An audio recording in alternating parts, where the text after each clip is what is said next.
Entonces, lo primero que vamos a ver hoy vamos a ver básicamente solamente dos ejemplos de cómo calcular una sigma álgebra generada por una función. Em, y, y entonces, ¿no? Bueno, justamente vamos a tomar, pues como continuación, ¿no? De los ejercicios que habíamos, bueno, no de los ejercicios como tal, pero de las variables que habían aparecido en los ejercicios que vimos en la sesión anterior, ¿no? Y ahora, en lugar de demostrar que son variables aleatorias, que era lo que queríamos demostrar la vez pasada, vamos a calcular su sigma álgebra generada, que va muy relacionado con demostrar que son variables aleatorias, ¿no? Pero para demostrar que solamente que es variable aleatoria hay varios caminos, y pues calcular su generada suele ser el camino más complicado. Pero pues si ya la pregunta fuera directamente calcula la generada, pues ahí sí ya no te puedes librar. Entonces también vamos a ver cómo se hace esto. Entonces, pues voy aquí a escribir como lo importante. ¿No? Teníamos una función, y aquí ya introduzco esta anotación, ¿no? Porque normalmente pues, cuando tú pones una función, pues le pones que va de un conjunto a otro conjunto, ¿no? Del dominio al codominio. Aquí pues se tiene que entender que el dominio de la función va a ser omega y que el codominio va a ser R. Pero aquí también ya le ponemos también qué sigmas álgebras estamos considerando, porque aunque en prueba 1 pues no era necesario denotarlo así, porque ahí siempre se entendía que pues había alguna F por ahí y que la sigma álgebra que se usaba con los reales era la de Borel, eh, pues ya no era tan necesario, ¿no? Ya no podía haber ambigüedad.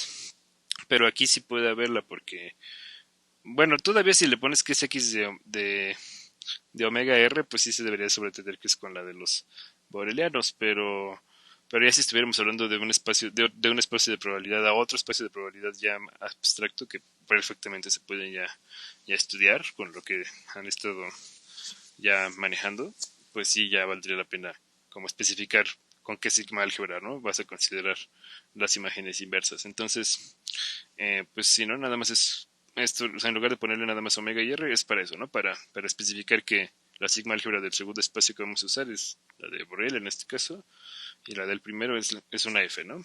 Que simplemente es sigma álgebra de omega. Entonces, pues lo que teníamos era que teníamos una función x, que ya sabíamos que con estos espacios era una variable aleatoria. Y entonces luego nos definía otra y para los mismos espacios de la siguiente forma, ¿no? Con la siguiente regla de correspondencia. Y evaluada en un omeguita de omega iba a ser igual a x de omeguita cuando x de omeguita fuera menor a un número a, y iba a ser a si x de omeguita era mayor o igual al número a.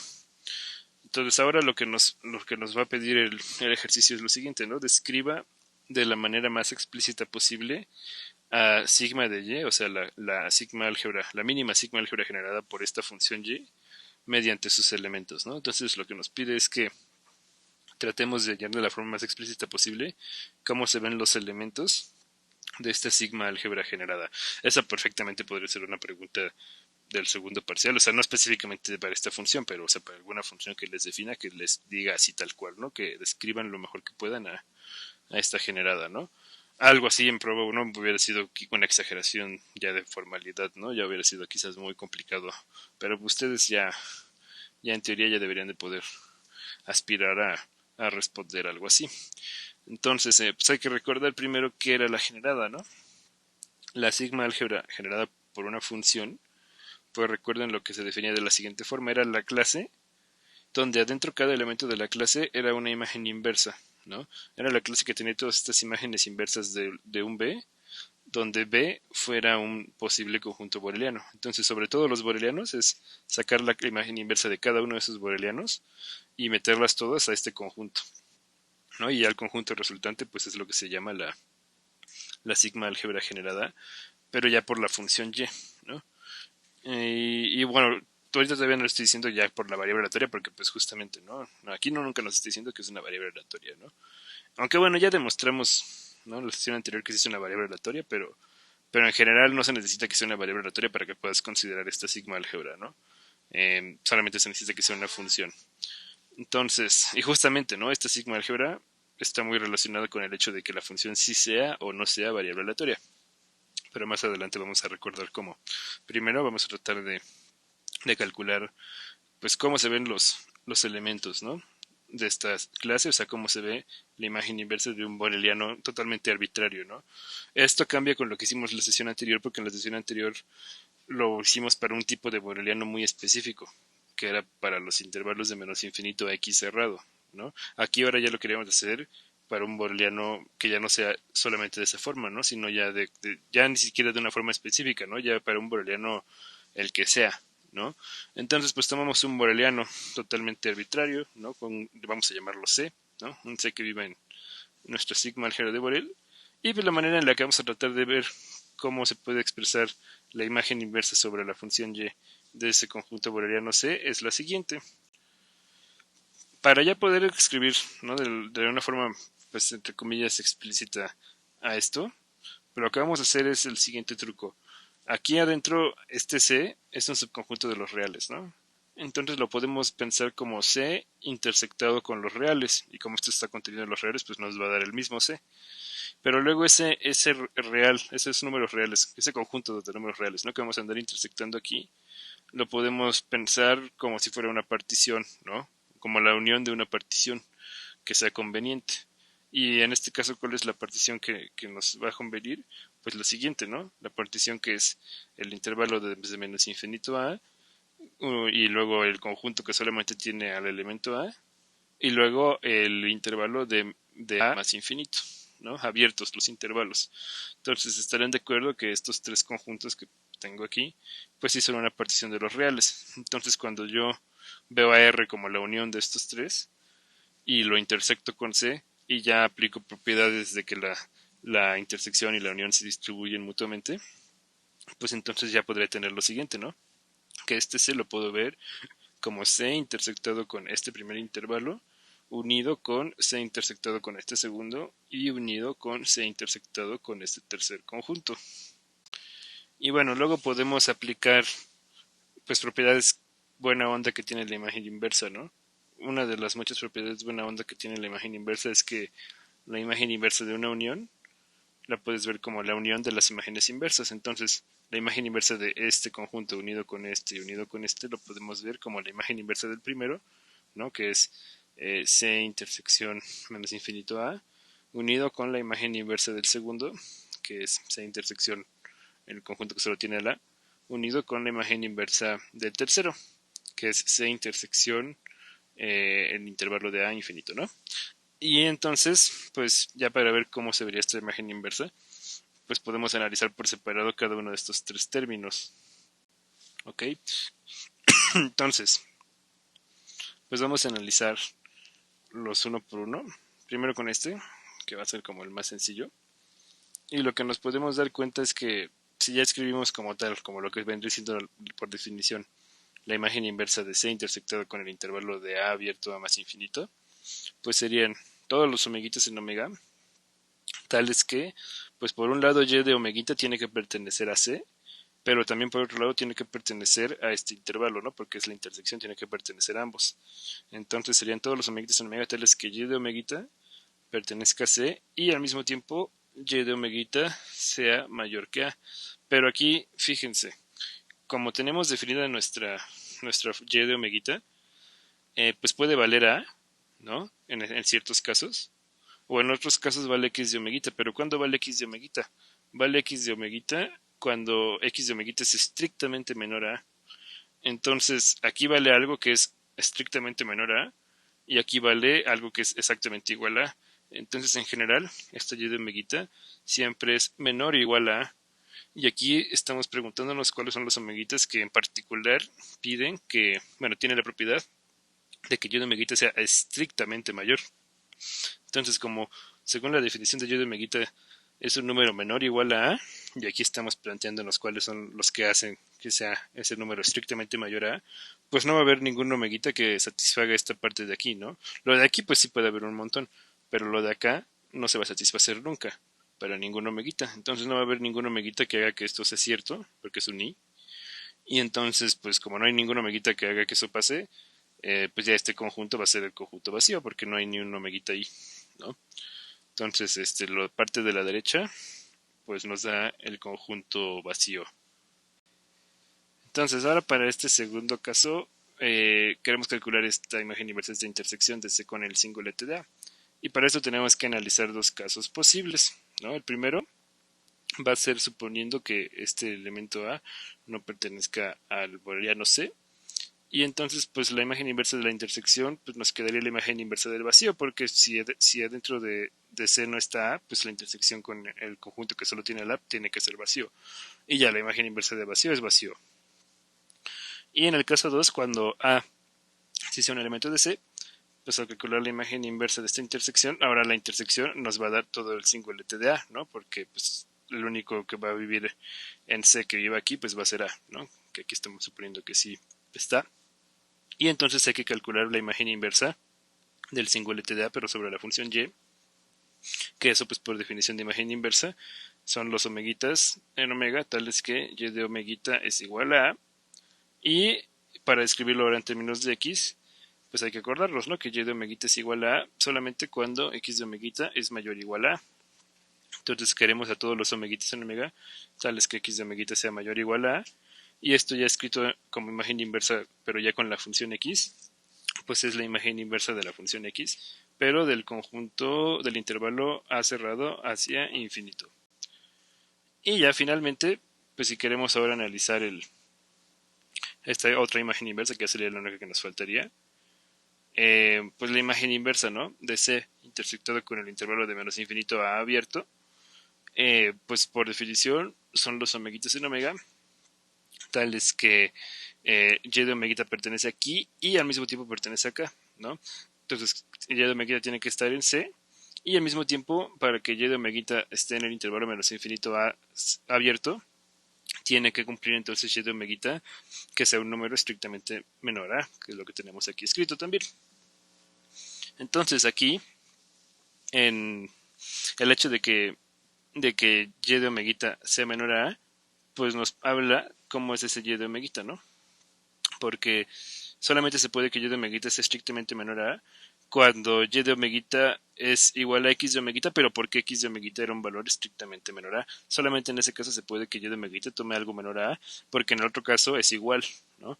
Entonces, pues como tenemos esto que se tiene que cumplir, podemos sustituir en lugar de este Y de omeguita de la izquierda, nos conviene verlo ahora como X de omeguita, ¿no? Entonces lo que tendríamos es que estos son los omeguitas en omega, tales que X de omeguita pertenece a C, y al mismo tiempo Y de omeguita está en A. Pero, pues otra vez, ¿no? Si Y de omeguita es menor a, pues es lo mismo que X de omeguita, ¿no? Entonces ya lo sustituimos aquí, de hecho, ¿no? Entonces lo único que queremos es que, pues ese mismo X de omeguita sea menor a, ¿no? Entonces lo que queremos es que al mismo tiempo X de omeguita caiga en C, pero que también X de omeguita sea menor a para que sean válidas estas sustituciones que hicimos, ¿no? Entonces, pues ya escrito esto, como ya está en términos de X, ya lo podemos pensar como una imagen inversa, pero que ya depende de la función X, y entonces sería la imagen inversa de este mismo conjunto, pero ya con la función X, ¿no? Del boreliano C intersectado con menos infinito a. Entonces, ahora que ya tenemos analizados los tres casos, ¿no? Que recordemos era pues estos tres, ¿no? Esta imagen inversa y esta imagen inversa, y que ya vimos que la de la derecha nos da vacío, la de en medio en un caso nos daba vacío y en otro caso ya no nos daba vacío, sino que nos daba esta imagen inversa, pero ya en términos de la función X, y ya no este tercer caso que también ya vimos que nos quedaban cosas en términos de la función X, en términos de la imagen inversa de la función X, pues lo que ya podemos hacer es recuperar la imagen inversa de Y evaluada en un boreliano arbitrario mediante esos casos, ¿no? Y bueno, tendrían que ser dos casos porque el uniendo de en medio nos quedaba en dos posibles casos, ¿no? Si A pertenece a C o si A no pertenece a C. Entonces, y el uniendo de la derecha siempre daba vacío, entonces ese ya ni lo consideramos porque unir vacío no es hacer nada. Y si A pertenece a C, pues el uniendo de en medio nos quedaba esto de aquí. Y ya unido con el de la izquierda, pues nos quedaría esto de acá, ¿no? Como lo habíamos calculado, que lo de la izquierda daba esto de aquí. Y entonces este ya sería ese caso cuando A pertenezca a este boreliano. Y si A no pertenece a ese boreliano, en lugar de esto como uniendo del medio nos quedaba también vacío, entonces ya simplemente sería solamente esto, ¿no? Que queda a la izquierda. Y pues aquí podemos aplicar propiedades buena onda de la imagen inversa otra vez, pero ahora al revés, y ver esta unión de imágenes inversas como la imagen inversa de una unión para que quede un poquito más simplificado. Y entonces de esta forma, si uno ya quisiera escribir, ¿no? Más o menos cómo se podría ver la generada de Y, pero ya como un conjunto, pues una forma sería tal cual poner la definición, ¿no? Que la generada de Y es el conjunto con todas las imágenes inversas sobre los borelianos y ya especificar que las imágenes inversas sobre esos borelianos tienen esta forma. O pues podría lograr expresar que todas estas que tienen esta forma estén en una parte y que los que tienen esta forma estén en otra parte. Y pues después de pensarlo tantito te das cuenta que la forma más sencilla ya de escribirlo como un conjunto pues quizás sería esta. Tal vez habría alguna otra, ¿no? Pero una forma, por ejemplo, sería pues considerar todos las imágenes inversas, ¿no? De un conjunto de esta forma, pero cambiando el conjunto sobre todos los posibles borelianos que tendríamos. Entonces aquí alguien podría decir, oye, sí, pero si lo haces sobre todos los posibles borelianos, eso va a incluir a los borelianos que serían de este caso, ¿no? Entonces ahí podrías estar agregando cosas de más. Entonces, pues para evitarnos ese problema de que pudiéramos estar agregando cosas de más, pues podemos, por ejemplo, arreglarlo desde aquí y en lugar de variar el C sobre todos los borelianos de los reales, pues variarlo sobre todos los borelianos de los reales, pero menos el singulete de A. Y así ya uno puede garantizar que escrito de esta forma, pues ahora sí, sí toma un boreliano C, pero que no tiene como elemento al número real A, ¿no? Que es lo que nos dice aquí. Esa es una forma. Podría quizás haber otras formas, ¿no? Pero esa es una que funciona. Y la otra parte es pues sería tomar estos casos de aquí y ahí sí variando sobre todos los borelianos. Pero aquí variar sobre todos los borelianos no nos causa ningún problema porque de hecho aquí también podríamos justificar que tampoco, pero bueno, aquí ya también se puede ver, ¿no? Yo creo que la forma más sencilla sería pues darte cuenta, ¿no? De que aunque aquí te está pidiendo que tomes un boreliano, ¿no? Que sí tenga como elemento a, pues a final de cuentas, cuando tú lo intersectes con este intervalo, ya en esta intersección, que también va a ser un boreliano a final de cuentas, pues ya no se va a quedar el elemento a. Entonces, si tú tomas un boreliano de este caso en el que no estuviera A desde el principio, pues para justificar que de todas maneras esto es lo que saldría resultante de aquí va a tener que seguir estando, pues sería considerar ese boreliano que no tenía A desde el principio unido con el singulete de A y entonces realizar esta operación y ver que como a final de cuentas aquí se va a morir el A por esta intersección con esto, pues te quedaría lo mismo que en el caso en el que sí ya lo consideraras con el elemento de A. Entonces, aunque puedas considerar borelianos que en teoría parecería que no tendrían que cumplir esto de aquí, pues ya cuando realices todas esas operaciones, sobre todo por esta parte de esta intersección, te va a quedar que de todas maneras era algo que ya estaba considerado. Entonces no estás agregando cosas de más cuando varías sobre todo los borelianos. Entonces, bueno, pero esos son detalles, ¿no? Si uno no se quiere poner a pensar en todos esos detalles, pues lo mejor, pues solamente, ¿no? Escribes que la generada de Y es esto y ya defines esto por separado, ¿no? Esto pues, ya lo defines así y ahí sí ya no tienes que pensar en estos detalles, ¿no? De dónde variar el C ni nada, ¿no? Ya ahí está muy claro cómo es, dependiendo de si se cumple esto o cumple esto, ¿no? Y estas dos condiciones, pues ya cualquier boreliano va a caer en alguna de estas dos y solo en una de estas dos. Entonces, em, pues ya, ¿no? La respuesta sería así como la escribí o, como les digo, ¿no? Bueno, revolviendo a escribir como la definición y ya abajito definir que pues las imágenes inversas tienen esta forma y eso sería ya lo que nos pide el ejercicio. Pero sí quisiera hacer notar un par de cosas. La primera es que, pues en la sesión anterior ya habíamos demostrado de dos formas, de hecho, que esta función y efectivamente era una variable aleatoria. Pero pues si uno hace todo este esfuerzo, ¿no? De encontrar cómo se ven sus imágenes inversas arbitrarias para cualquier boreliano, o equivalentemente, ¿no? Encontrar su sigma álgebra generada de esa función, pues ya es relativamente sencillo probar, después de haber hecho todo este esfuerzo, si es variable o no es variable. Y más allá de probar si es variable, ya puedes empezar a hablar de cuándo sí sería variable y de cuándo no, ya no sería variable, ¿no? Ya, esa es la ventaja de calcularlo con la generada, ¿no? Calcularlo con otros métodos, pues puede que ya no te dé esa respuesta de que no solamente de así es variable, ¿no? Sino de por qué no es variable y cómo le tendrías que hacer para que ya fuera variable aleatoria. Entonces, esa es una ventaja. La desventaja es que pues es muchísimo más complicado calcular estas imágenes inversas en abstracto para cualquier boreliano que calcularlas para alguna familia generadora de los borelianos, ¿no? Que es como por ejemplo lo hicimos la sesión pasada, o que utilizar propiedades, ¿no? Pero bueno, así de que escribirlo de alguna forma conveniente, que, o sea, ya directamente esta función, escribirla de forma conveniente, que ya se vea que es algo que tiene que ser una variable aleatoria por resultados anteriores, ¿no?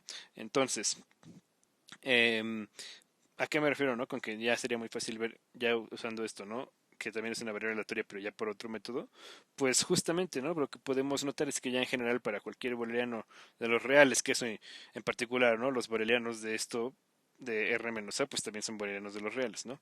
Entonces, ya lo pongo así, ¿no? Para cualquier boreliano de los reales, pues se va a tener que que C intersectado con menos infinito a abierto, que es lo que tenemos aquí adentro, y también lo que tenemos aquí adentro, este, y que también ese mismo conjunto, ¿no?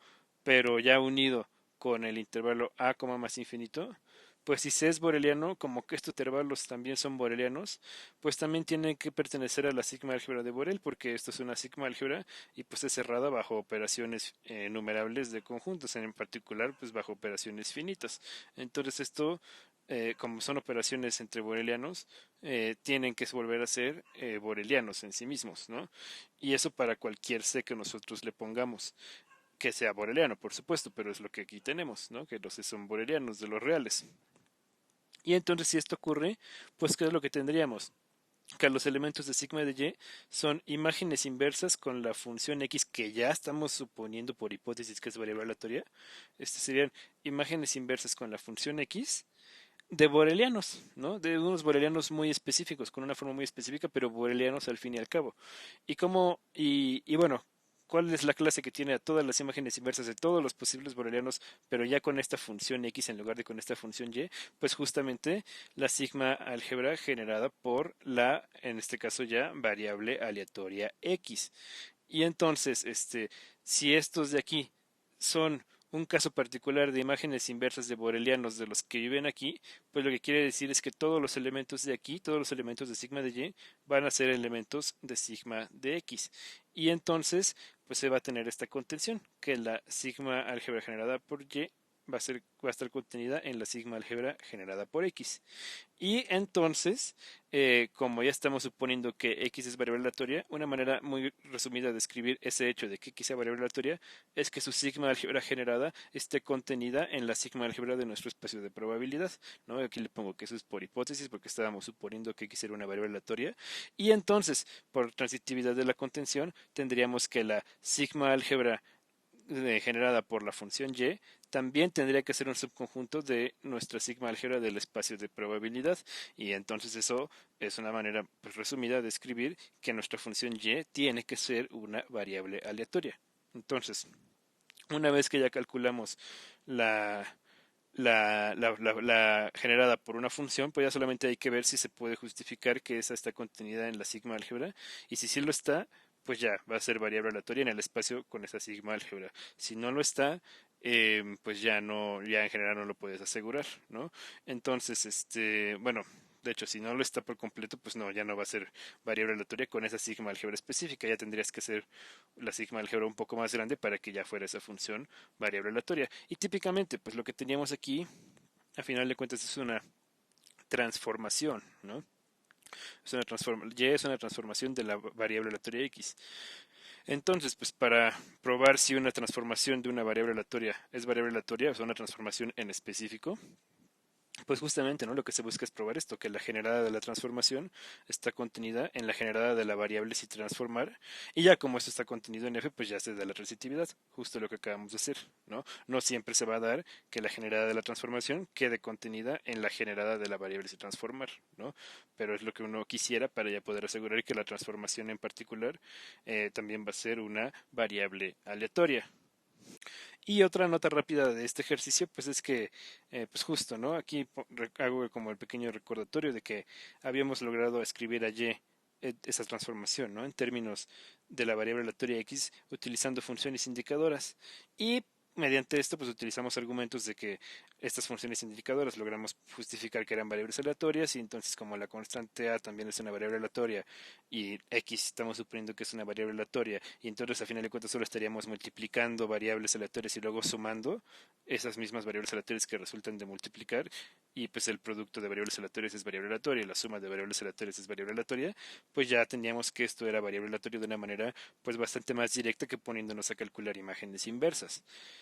Pero inclusive había una forma todavía más fácil, porque si te das cuenta, pues ¿qué es lo que nos dice esa transformación? Nos dice, esta y vale lo mismo que la x cuando x es menor que a y la y vale a si x es mayor o igual.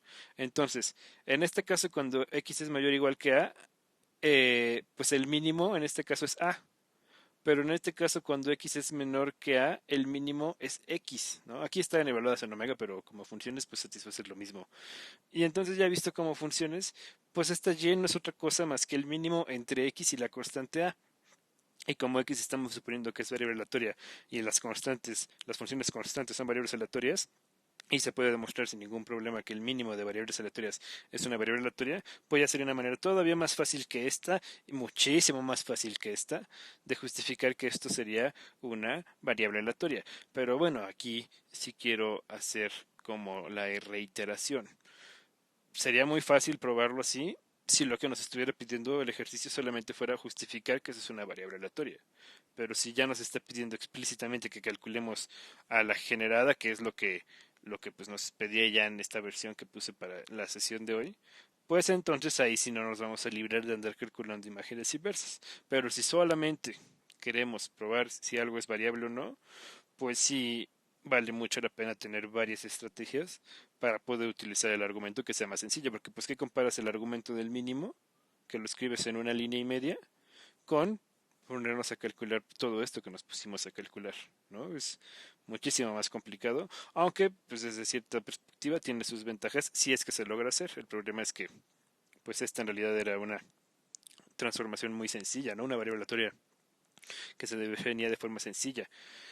Ya con una variable aleatoria más complicada, pues sí ya podría ser bastante difícil, ¿no? Obtener una expresión para esto, ¿no?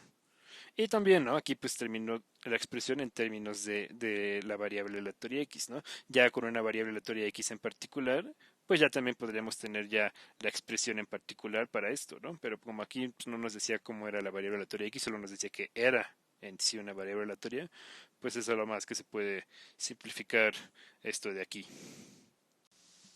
Ahora, vamos a también a calcular otra generada, pero en este contexto, ¿no? Ahora lo que vamos a tener va a ser una función, ¿no? Que vamos a llamar x, que va de este espacio omega f al espacio de r y los borelianos de los reales. Y lo único que vamos a considerar es que esta x sea una función simple. ¿Qué quiere decir que sea una función simple?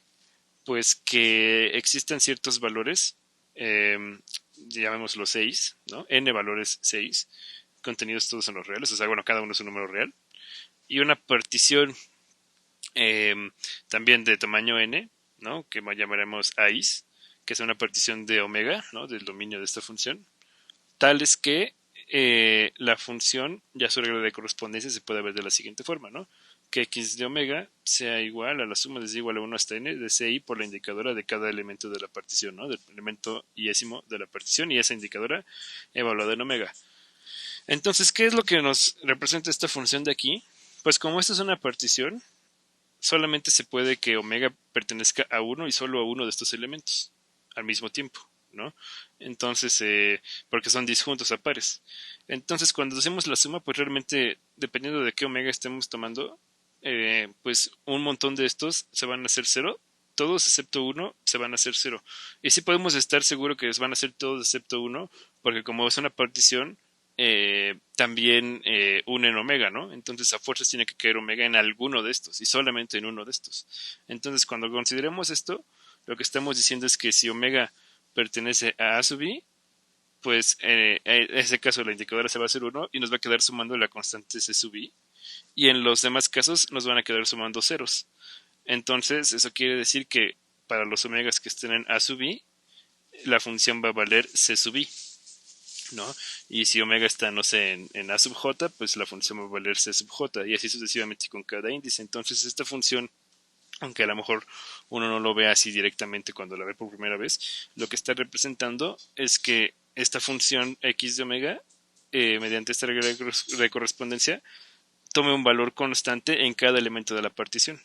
En cada elemento de la partición vale exactamente la constante C sub i, ¿no? Entonces eso es lo que quiere decir, que toma n valores la función, ¿no? Pueden ser distintos, pueden repetirse, eso no nos da igual, pero lo que importa es que a lo mucho tome n valores distintos, ¿no? Y uno para cada elemento de la partición. Entonces, por eso se llama función simple, porque realmente solo toma n valores, no toma una infinidad de valores ni nada, ¿no? Solamente toma n valores en ciertas regiones de omega. Entonces, aunque a lo mejor no se ve tan simple cuando la escribes así, realmente sí su comportamiento es muy sencillo, solamente es constante por pedazos. Y entonces, pues ya para esta función simple, que la podemos expresar siempre de esta manera, para ciertos valores reales y para cierta partición, ¿no? Ahí sí ya depende, pues ya de la función explícita, qué partición es y qué valores toma, ¿no? Pero, pero pues ya que ya la tenemos expresada de esta forma general, lo que nos pide es hallar de manera explícita a la sigma álgebra generada por esta función, ¿no? Entonces, qué bueno que ya dependiendo de cómo sea su sigma álgebra, si está contenida o no en f, pues de eso va a depender si es o no es una variable aleatoria. Entonces, vamos a calcularla tal cual, ¿no? Vamos a tomar para esto pues un boreliano totalmente arbitrario que vamos a llamar B.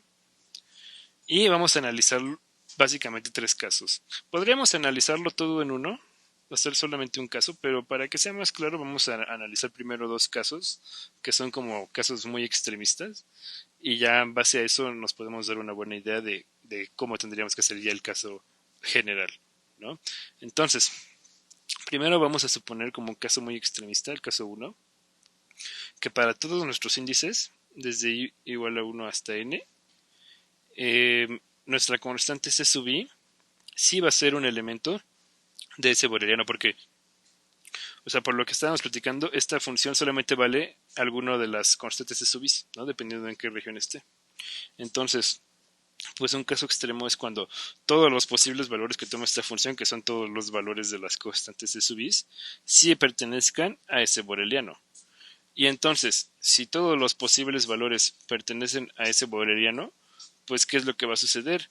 Que la imagen inversa de ese boreliano, entonces, pues nos estamos preguntando cuáles son los posibles x, bueno, perdón, los posibles omegas, cuáles son nuestros posibles omeguitas, tales que nuestra función ya evaluada en esos omeguitas pertenezca a ese intervalo.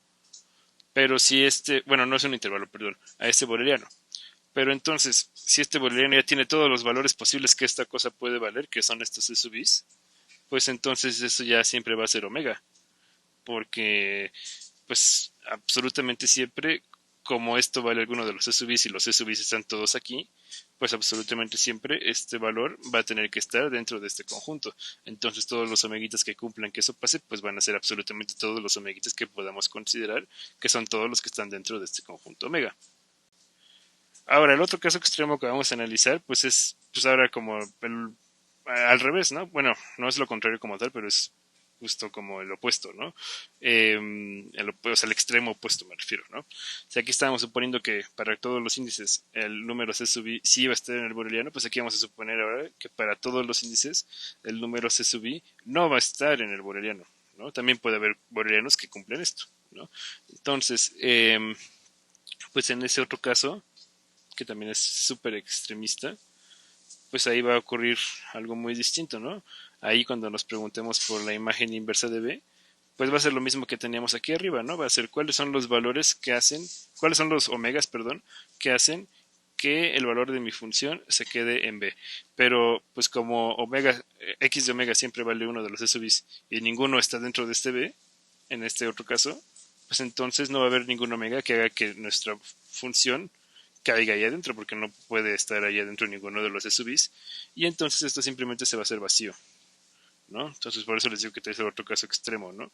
En uno nos daba que todos lo cumplían y en otro nos da que ninguno lo va a cumplir.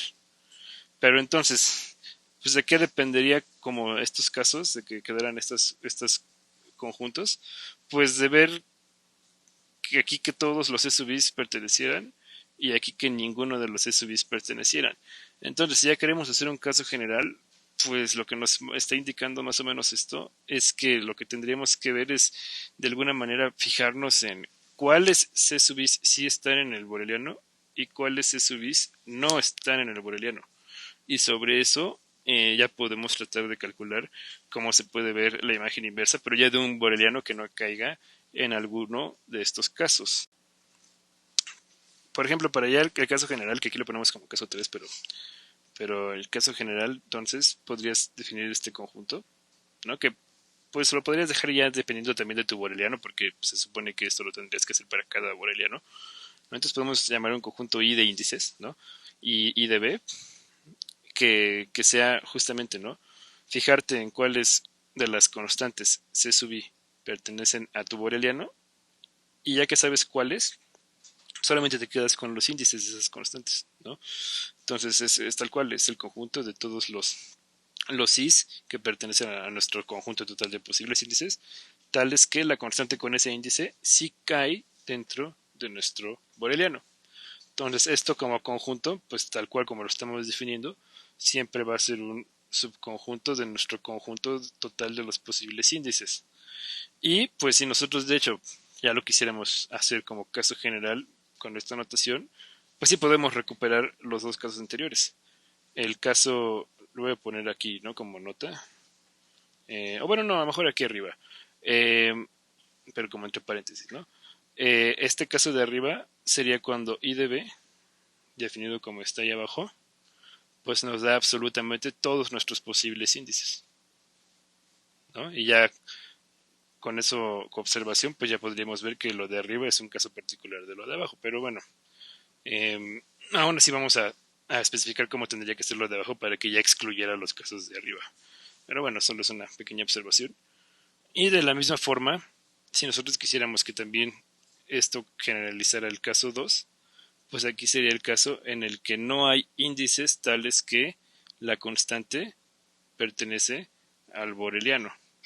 Entonces sería el caso en el que estos índices, tales que la constante con ese índice pertenece, pues no hay ninguno, ¿no? Entonces en el que ese conjunto es vacío, ¿no? O sea, decir que este conjunto es vacío es decir justo lo que tenemos aquí arriba, ¿no? Que para todos estos de aquí nunca pertenece la constante con ese índice. Pero bueno, como lo estábamos planteando ya haciendo estos dos casos anteriores, pues esto ya es innecesario, pero para que pues quede bien, ¿no? Quede elegante y no quedemos así como escribiendo cosas de más, pues podemos ya especificar que ya sea el otro caso.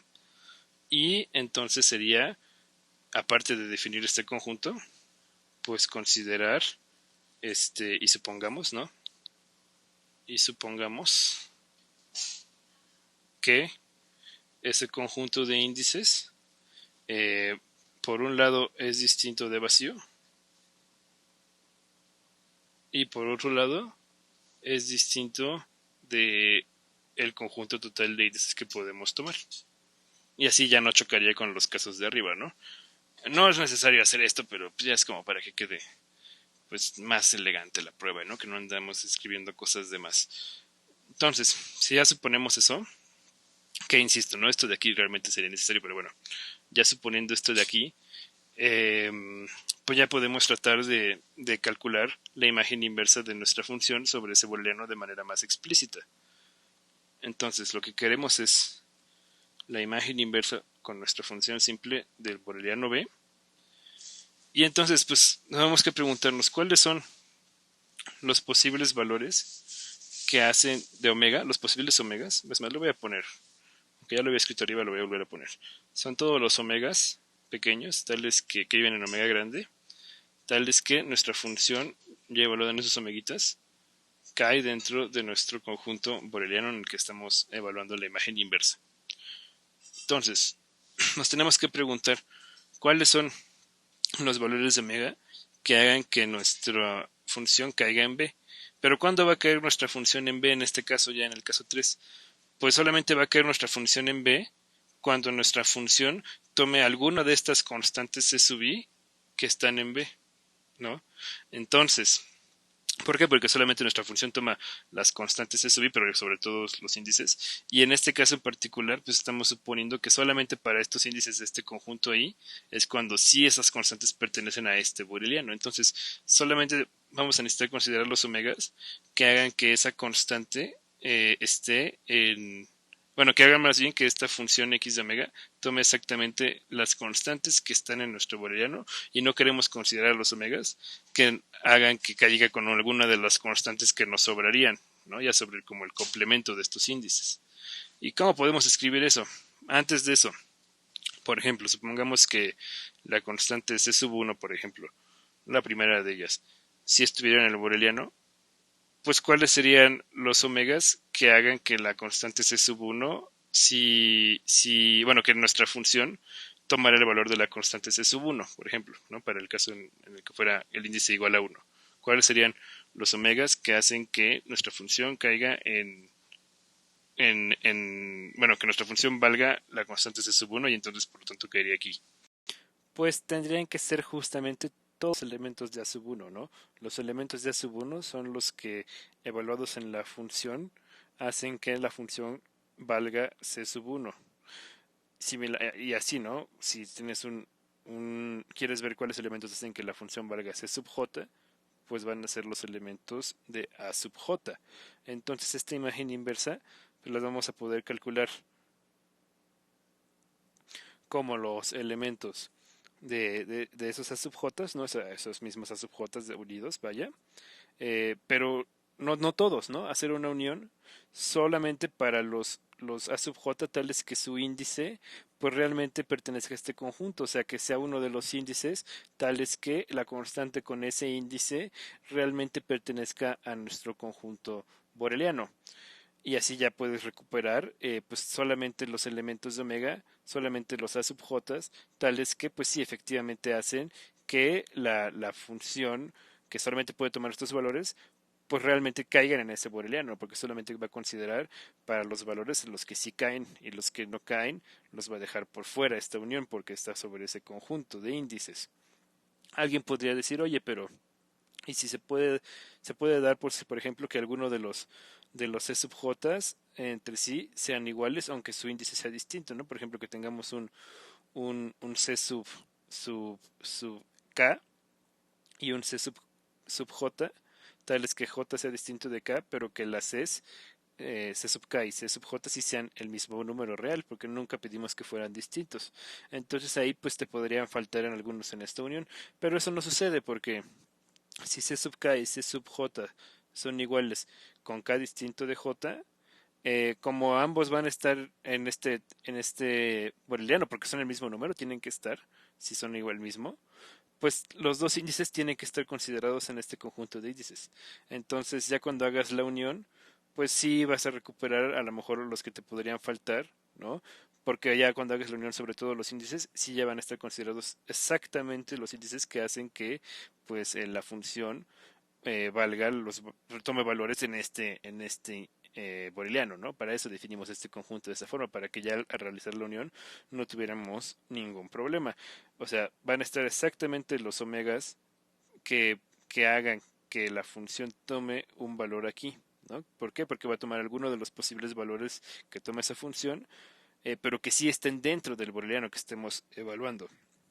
Ya a la hora de realizar la unión, aunque algunos de los Cs puedan repetirse, ya a la hora de realizar la unión sobre todos los índices, ni nos van a sobrar ni nos van a faltar elementos de omega tales que esta evaluación de la función caiga dentro del boreliano. Y entonces, pues ya que uno... Y esto se puede justificar, ¿eh? O sea, si no ven claramente esto de aquí, pueden demostrarlo con doble contención. Obviamente, pues ahí va a depender ya de cómo esté definido su conjunto I de B, ¿no? Eso es lo que les va a ayudar a hacer la demostración. O sea, si para ustedes fuera necesario demostrarlo por doble contención porque no están 100% seguros, lo pueden hacer perfectamente. No es algo que no les vaya a salir, en teoría, ¿no? Y entonces, si uno ya está totalmente convencido de que efectivamente esta imagen inversa en este caso se puede calcular así, em, pues qué es lo que ya uno debe de notar, ¿no? Ya fuera de los casos, que pues tanto vacío, ¿no? Como el omega y, y esa unión de ese estilo, ¿no? Esa unión sobre esos dos subjotas, pues siempre tendrían que ser elementos, o bueno, no, más que no, bueno, perdón, no. Y entonces lo que uno puede notar, perdón, es que por ejemplo, vacío, uno, y eso ya también es un poco convencional, ¿no? O sea, si no lo quieren ver así, pues no es necesario, solo que van a tener que agregar esos conjuntos por separado, ¿no? Vacío lo puedes ver, por ejemplo, como la unión sobre los jotas que pertenecen a vacío, de los A sub jotas. O sea que estoy diciendo aquí que lo puedes ver también de una unión de este estilo, que justamente sería el caso de aquí arriba, ¿no? Como cuando IDB, perdón, el de aquí, ¿no? Cuando IDB daba vacío, ¿no? Quedaría justo esa unión. O sea, una unión vacía, o sea, es vacío, ¿no? Es la única manera lógica de definirlo. Hay gente a la que no le gusta, pero pues si no lo ven tal cual como que así debe de ser, pues lo pueden definir y no hay problema, ¿no? Y si no, pues tendrán que luego por ahí siempre agregar vacíos cuando aparezcan esta clase de cosas. No pasa nada tampoco. Entonces podemos notar eso, pero también podemos notar algo que sí no deberían tener ningún problema con aceptar nadie, que es que la unión sobre i igual a 1 hasta n de los a sub is, pues es justamente omega, ¿no? ¿Por qué? Porque es una partición la de los a sub is. Y eso de ahí también lo podríamos ver así, ¿no? Como la unión sobre los j que pertenecen a todo este conjunto, ¿no? Es otra forma de denotarlo. Equivalente. ¿Y por qué lo estoy denotando, haciendo notar que el vacío se puede escribir así y que omega también se puede escribir así? Porque pues en general lo único que sabemos de este ISDB es que va a ser un subconjunto de esto, ¿no? Y que también pues vacío va a estar contenido aquí, ¿no? Entonces lo que tenemos es que tanto este caso, el 3, ¿no? Como el caso 1 y el caso 2, obtenemos que la imagen inversa tiene esta forma de aquí, ¿no? Solo que pues podemos ponerle, en lugar de ponerle ya tal cual IDB, pues le podemos poner ya como cualquier subconjunto de aquí, ¿no? Y si ya depende qué boreliano le metas, cuál subconjunto de aquí te va a ir dando, ¿no? Pero bueno, el punto es que entonces si ya uno quiere escribir, ¿no? De manera un poquito compacta, ¿quién sería la sigma álgebra generada por esta función? Pues uno lo puede poner así. Pues son todas las uniones sobre J que pertenece a algún conjunto J de los A sub J, tal que J esté contenido en el conjunto total de posibles índices que tenemos. No es difícil ver que todas las uniones posibles, sobre todo los J posibles, tienen que estar aquí adentro porque eligiendo el boreliano adecuado, o sea que dependa de las constantes de subis, se puede justificar que cualquiera de estos está. Y por otro lado, pues cualquier imagen inversa nos quedó de esa forma, ¿no? Entonces ahí ya se podría tener de manera muy fácil justificar esta doble contención si lo consideraran necesario. Pero pues sí, ¿no? Ya uno se puede dar cuenta de que esta igualdad se sigue, ¿no? Y que ya explícitamente la generada por esa función es esta clase de estas uniones, de todas las posibles uniones sobre los elementos de nuestra partición. ¿Y esto por qué es importante? Porque podemos, bueno, aparte de que ya queda de una manera muy compacta, muy explícita, pues también podemos notar que pues justamente esa clase de todas las posibles uniones es lo que vendría siendo la clase generada por los elementos de nuestra partición. Es un ejercicio pues más como de la unidad pasada, ponerse a demostrar que la clase generada por una partición, justamente, bueno, que perdón, la sigma álgebra generada por esta partición, te da justamente esta, ¿no? La de todas las posibles uniones de esta partición. Y para demostrar eso de ahí, pues también es útil demostrar primero que esta como tal sin asumir que es esto, o sea que tal cual esta clase de aquí pues es en sí misma una sigma álgebra, esto será una partición, eso tampoco es tan complicado, ¿no? Entonces uno puede justificar, ¿no? Que la generada por toda la partición es justo esto de aquí, y eso por qué lo hago notar, porque entonces esta función simple que tenemos, escrita en términos de esa partición de ahí, por supuesto, va a ser variable aleatoria si solo si eh, su generada está contenida en f. Pero por lo de arriba, pues esto ocurre si solo si la generada de la partición de la cual nos basamos para poder haber escrito esa función simple está contenida en la sigma álgebra f, ¿no? Entonces esto ya es una condición pues muy concreta de ver cuándo una función simple es una variable aleatoria. Y por ejemplo, ¿no? En caso ya muy particular,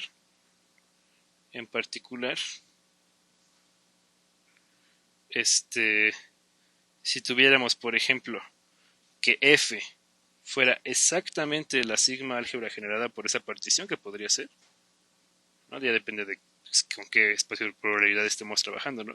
Pero si tuviéramos que en particular no es solo la contención, sino que la f que estamos usando es exactamente esa, pues ¿qué es lo que tendríamos? Que en ese espacio de probabilidad omega f, si tenemos una función, le voy a poner otra, ¿no? Digamos una función y,